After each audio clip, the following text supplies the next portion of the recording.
F.M. Geip, a Watchtower spokesman and member of the headquarters staff, explains. Well, we feel Jehovah's Witnesses are the only true religion, otherwise we would be teaching something else. But the reason is because we follow the Bible completely. To support its beliefs, the Watchtower organization has published its own version of the Bible, called the New World Translation. To lend credence to this translation, the Watchtower Society has deliberately misquoted a number of well-known Greek scholars. Dr. J.R. Manty, an eminent Greek scholar, was one of the authorities quoted out of context. The Watchtower Society has implied that he supports their New World Translation. Dr. Manty disagrees. I have never found any so-called translation that goes so far away from what the Scripture actually teaches as these books published by Jehovah's Witnesses. They are so far away from what there is in the original Hebrew and the original Greek. Dr. Manty called the Jehovah's Witness Bible a shocking mistranslation, obsolete and incorrect. You can't follow theirs because it's biased and it's deceptive, because they deliberately changed words in a passage of Scripture to make it fit into their doctrine. They distorted the Scripture in many passages, scores and scores of passages in the New Testament, dealing with the deity of Christ especially. To find additional support for their altered Scriptures, the Watchtower has even turned to the occult. The New Testament, a Bible translation by Johannes Grieber, has been used as an authority in many of their publications. Johannes Grieber was a spiritualist, heavily involved with the occult. His translation was completed under the direction of spirit messengers, with the aid of his wife, who was a self-professed spirit medium. The willingness of the Watchtower to accept any authority is reflected in the words of Charles Taze Russell in the July 1879 issue of Zion's Watchtower, where he stated, "A truth presented by Satan himself is just as true as a truth stated by God. Accept truth wherever you find it, no matter what it contradicts." This philosophy is reflected in the New World Translation of Jehovah's Witnesses. When early Watchtower teachings that the world entered the so-called time of the end in 1799, that Jesus returned invisibly in 1874, and that the world would end in 1914 were proven false, doctrine was conveniently readjusted. In the new version, 1914 became the date of both Christ's invisible return and the beginning of the time of the end. This date was put forth not as theory or interpretation, but as hard, indisputable fact.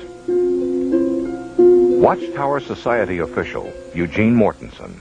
Jehovah's Witnesses, from their study of the Bible, have firm belief in the fact that since the fall of 1914, Jesus has come into kingdom power. And as he prophesied in the 24th chapter of Matthew, the generation who saw the beginning of this time would not pass away until all things would be accomplished. That means also the end of this wicked system of things.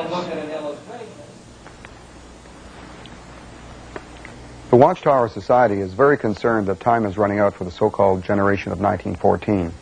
The few who are still living are quite elderly, and should they all pass away before Armageddon, Jehovah's Witnesses will be faced with another false prophecy to explain.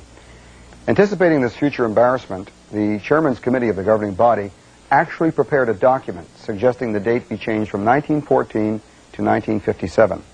Raymond Franz was a member of the governing body when this recommendation was considered.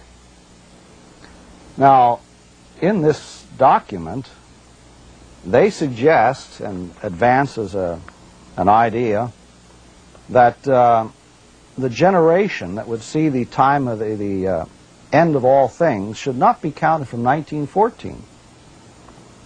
They fix on Jesus' statement that there would be signs in the heavens.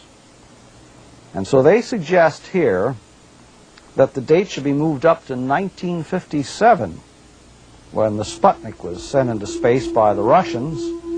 And they say, now this is the celestial phenomena that would indicate the generation that would see the final wind-up.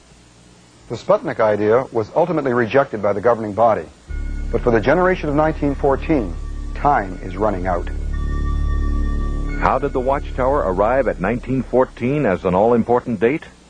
Their chronology is based on the year 607 BC, which they claim is the year Jerusalem fell to the Babylonians. 07 before Christ. Carl Olof Johnson, Swedish author of the book The Gentile Times Reconsidered, is a former Jehovah's Witness elder and pioneer minister. I didn't question this chronology in the beginning because I thought the Bible supported it. I knew, of course, that historians dated the desolation of Jerusalem not in 607, but in 587 or 586. But in 1968, I conducted a Bible study with a man who wanted to know why historians they prefer the date 20 years later. So I started to investigate the matter. And I soon discovered that historians had very strong evidence in their support.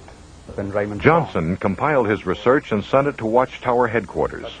But the Society's leaders were determined to keep their doctrinal system intact. I got a letter with a warning. I was warned that I should not share my findings with other witnesses. To conceal the facts and suppress his 7 years of research, the Watchtower Society excommunicated Carl Olof Johnson. Our teaching on Jesus Christ is that Jesus is the Son of God. He was the first thing that Jehovah created, and through him other creative works were done. Now, some religions teach that God and Jesus are one and the same, but the Bible does not teach that, and therefore neither do Jehovah's Witnesses. We believe that the Bible teaches that Jesus carries out a number of functions for Jehovah God, the Most High. For example, in the Hebrew Scriptures, he is referred to as Michael. Michael, literally translated into English, means, who is like God.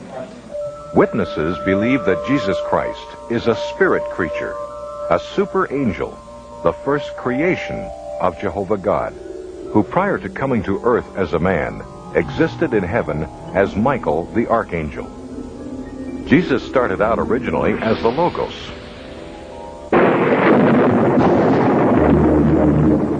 or Michael the Archangel.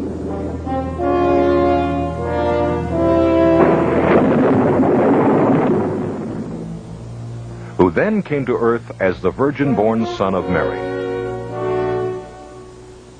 He was a perfect, sinless man, but he was only a man, devoid of all divinity.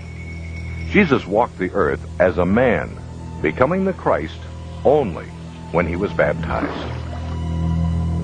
Jehovah's Witnesses hold the cross in contempt, feeling that it is nothing more than a pagan symbol used by apostate Christendom. Instead, they teach that at the completion of his ministry, Jesus died, not on the cross, but on an upright stake. Christ's body was then laid in a tomb, where it was disintegrated by God, totally destroyed forever. Jesus was then recreated by the Father. Before going to heaven, he materialized in different bodies on different occasions to convince his disciples and others that he had really been resurrected. Jesus returned to his Father in heaven, where once again he became Michael the Archangel. He will never again be seen on the earth in visible form, but instead rules invisibly from the heavens. When he executes judgment over the world at Armageddon, he will destroy all but the faithful Jehovah's Witnesses